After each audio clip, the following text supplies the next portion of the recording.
গণহত্যায় অভিযুক্তদের মঙ্গলবার দ্বিতীয় দিনের মতো আনা হয় আন্তর্জাতিক অপরাধ ট্রাইব্যুনালে। সকাল 10টার দিকে প্রথমে সাবেক বস্ত্র ও পাটমন্ত্রী গোলাম দস্তগীরকে আনা হয় নারায়ণগঞ্জ জেলা কারাগার থেকে।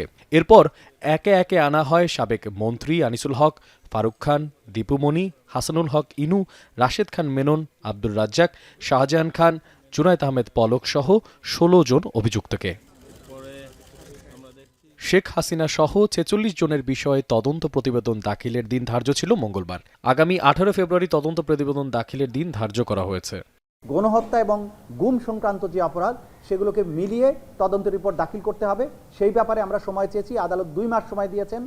আগামী 18 ফেব্রুয়ারি এই মামলার পরবর্তী তারিখ ধার্য থাকবে এবং আমরা চেষ্টা করব এর মধ্যে যাতে একটা অগ্রগতি প্রতিবেদন অথবা সম্ভব হলে তদন্ত প্রতিবেদন যাতে আমাদের তদন্ত সংস্থা দিতে পারে। এদিকে আসামিপক্ষের আইনজীবী আন্তর্জাতিক অপরাধ ট্রাইব্যুনালে চার্জশিটের কপি না পাওয়ার অভিযোগ আনলে ট্রাইব্যুনাল তা আমলে নেননি। গ্রেপ্তারকৃত ব্যক্তিদের ক্ষেত্রে যেটা দিয়েছেন সেটা হলো প্রাথমিক অভিযোগনামা।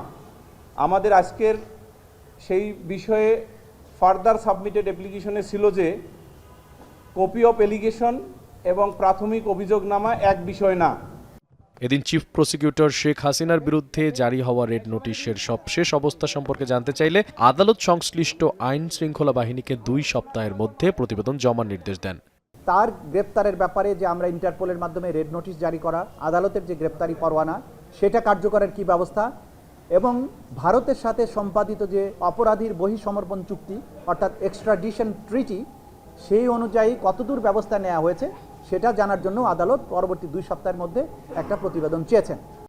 এর আগে নভেম্বরে এই 2 মামলায় তদন্ত প্রতিবেদন জমা দেওয়ার জন্য 2 মাস সময় চেয়েছিলেন চিফ প্রসিকিউটর। তখন 1 মাস সময় মঞ্জুর করে আদালত। মশিউর অনিক, এখন ঢাকা।